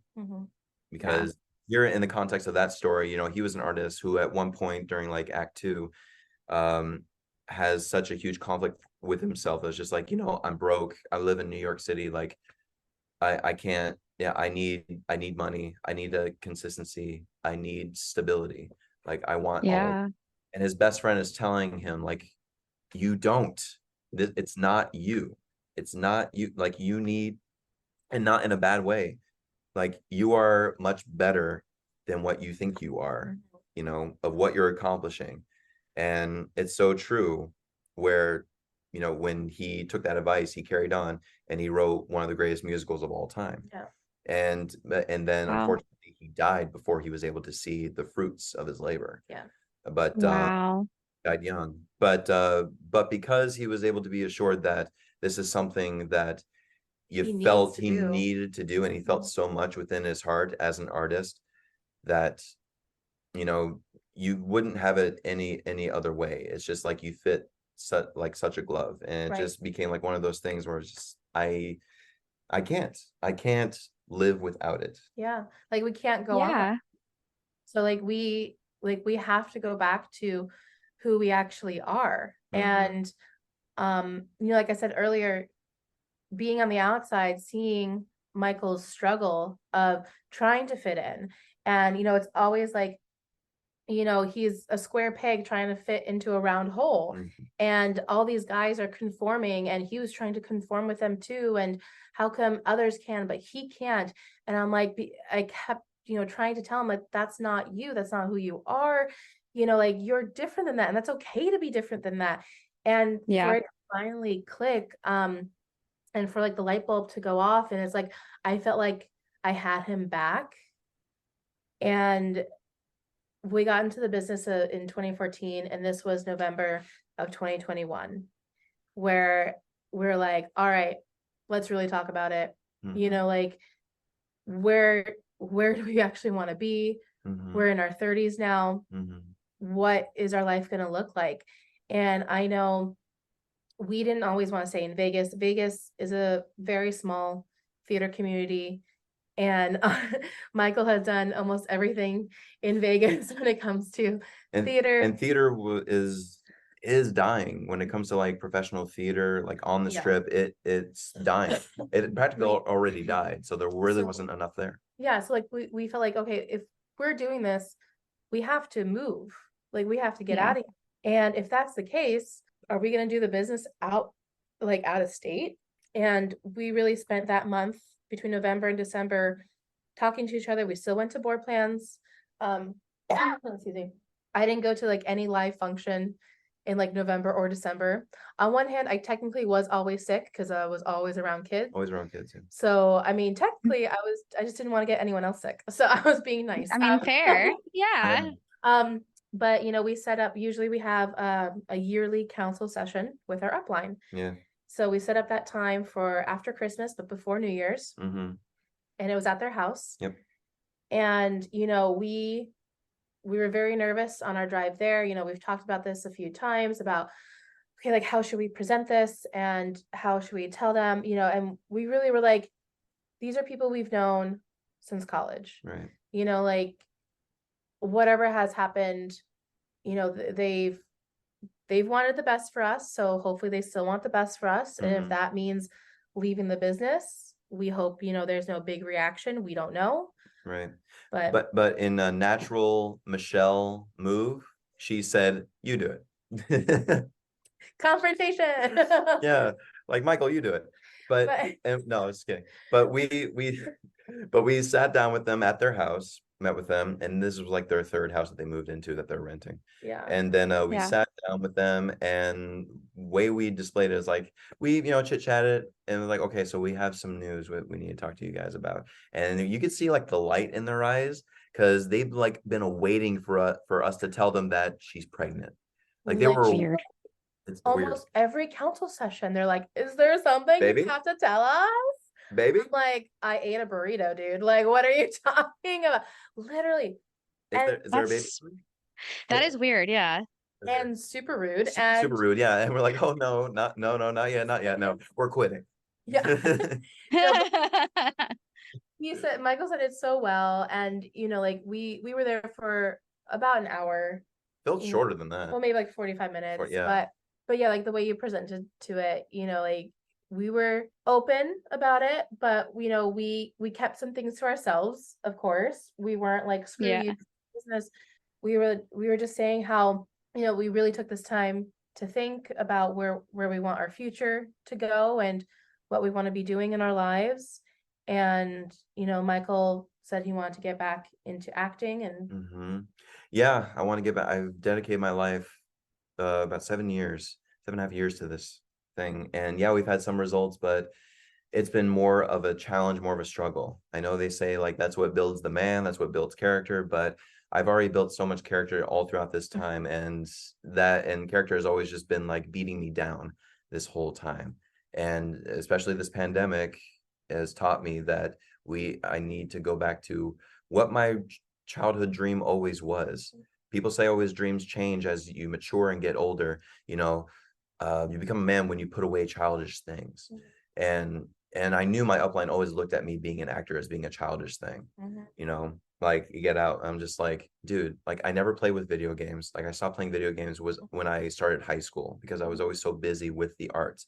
It's not, it's not something to where like I get cast as Romeo in a high school production in Romeo and Juliet. And, you know, it's like, oh, that was my flame of thing. It's like, no, It's not, I studied this thing. yeah, I it's studied not the his craft. hobby. It's not a hobby. It was things that I actually got paid to do Yeah. and that I Yeah. doing, some more than others, obviously, but that just goes within the territory. And I felt like, you know, yes, things were hard, especially when I was professional actor, but I I believe I framed it in a way where it was just like, but at least you guys were able to help us, you know, mature and get better with get better with ourselves so that we can get back to where we were and, you Yeah. know, achieve what we really wanted to do. So So diplomatic. So diplomatic. I love it. Did you pull out your acting for that one?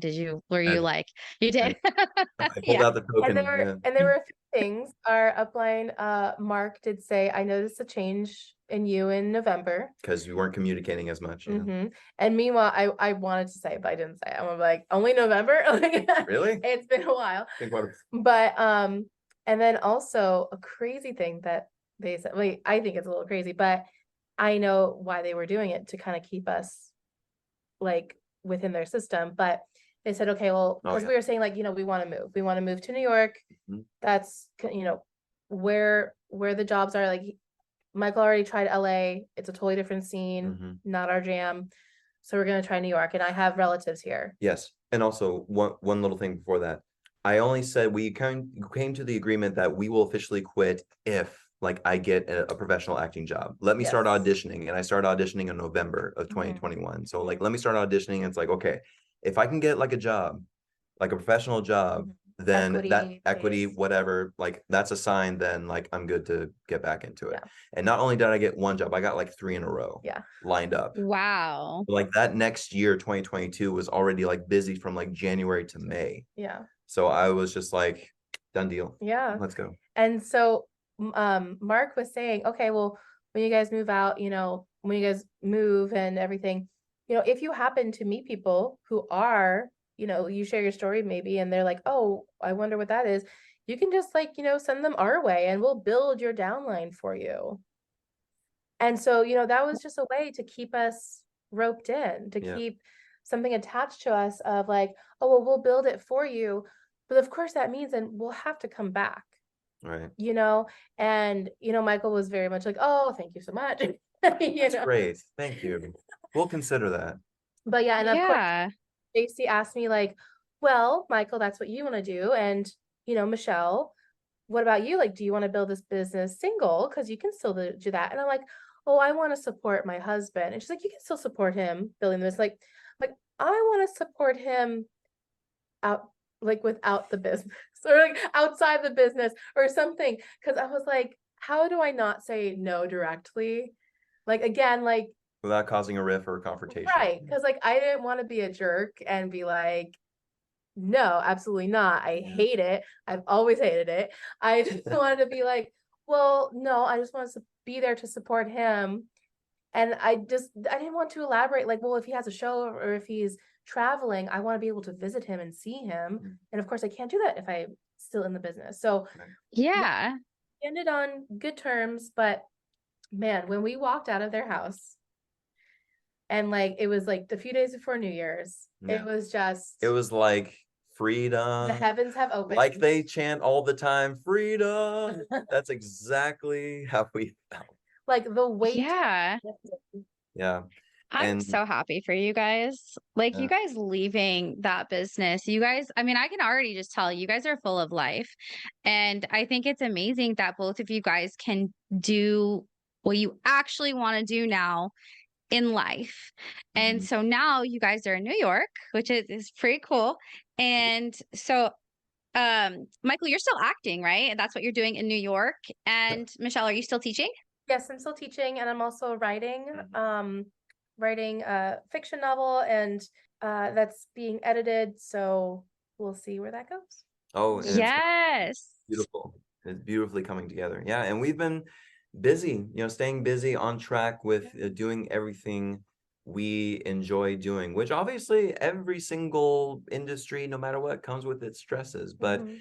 it's the different kind of stress where it fuels us. Mhm. It's the kind of stress that we just lean into, that we enjoy so much, because it's just what what we grew passionate about, And like we can actually talk to each other and share Mhm. things with each other and be open and quirky and weird again. And Mhm. like before when we would go out in public, basically just to prospect, even though we were supposed to be, out on a date enjoying each other, we were Yeah. really prospecting. Mhm. And like I couldn't be myself and I Right. couldn't be openly and bubbly and loud and like weird and stuff. But now like, well, we're in New York, so you could be weird and no one will bat an Yeah, oh yeah.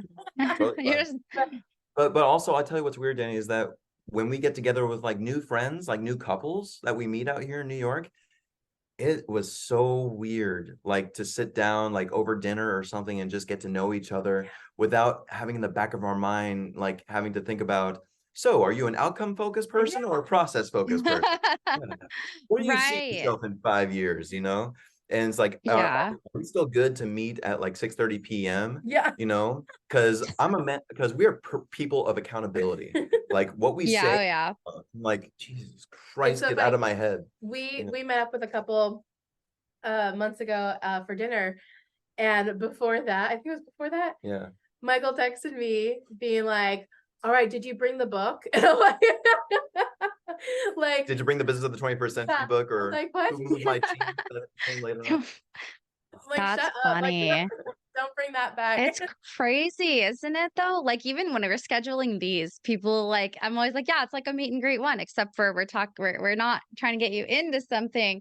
But it is funny because you're right. Whenever even when I talk to people at the grocery store, I kind of have that same thing. Like I don't have to be if I ask them like, oh, then they say they're in college, if I say, oh, what are you doing in college? It's a genuine curiosity. It's not because I have this ulterior motive. It stops there. If they're in Exactly. school for like business. I'm like, dude, that's awesome. Like, and then, continue the conversation. I go on my way. I'm still a talkative person. I'm very outgoing. I'll talk to everybody. But the way that this business just made you into this like robotic person. And now that you guys are out, you're thriving. I am just so excited for you guys. And I've taken up so much of your time already. It's Oh, been no. a hot No, we minute. love this so much. Yeah, we apologize if we've taken so much of your time. I know like a lot of the questions were almost extremely long-winded. They were long No, tornadoes almost. And like that's it's okay. so crazy. Of course, we could talk even more in detail. Oh yeah. So it's so wild, just all the things that even to each other Yeah. will randomly be like, oh my God, do you remember that time? Well, I'm really grateful that you guys came on and shared your story, and have had a willingness to, be vulnerable and speak about some things that are pretty tough. So thank you so much for that. Do you guys have any last words for our listeners? One thing is we can't thank you enough, Danny, Mhm. so much for starting this platform, Mhm. for giving people a voice and giving people, a chance to be able to, one, share their story, share what they've been through, but let off all the steam and, let out all the trauma that they've gone through, and be able Yeah. to process and to build upon that, and And to to find a community in that. and yeah, to find such a safe and happy community of people that have gone through such, even some people that have gone through worse things than Oh man, that we that even we know don't about. even know about, and be able to Yeah. share that here, and to unite all of us, and know that we know we're not all alone in that, Yeah. we've all encountered, and how we can grow upon that. Like seriously, so thankful for that. Yeah. It's amazing. And definitely, if you're questioning things or if you feel in your gut, there's a reason why you feel it and why you question it. And kind of going back to how I was told to kind of just like, just let a guy do his thing, seek out actual professional help. Yeah. There's none of the upline that is qualified to actually give you any marital advice or any relationship advice or any physical advice for your own body. Actually see doctors and see counselors if you really need to. And there's no shame in that. You're just seeking answers, and that's Yep. okay. Yeah. Wow. Yeah. Well, thank you guys. I do it for you guys. I do it for everybody else. I never get used to people saying thank you to me. So thank you guys for your kind words. I just am so grateful that we have built up this community because I feel like, and I always say this too, like, you honestly, most of your guys' biggest supporters are going to be other worldwide dream builders who have left or other people who were in Amway, these motivational tools businesses, because we're all motivated people, but we all know what it's like to have phony support. So we are all here to offer that support. And if you're out there listening and you feel, like you have a story or you feel like you're alone, hey, reach out. You guys can be just like Michael and Michelle. You guys can come on anonymously if you want to. You can share as much or as little as you want. Just DM me on Instagram at exesandt.podcast. You guys can find me on TikTok as well at exesandt.podcast and everywhere where podcasts are heard. And we'll catch everybody on the next episode. Thank you.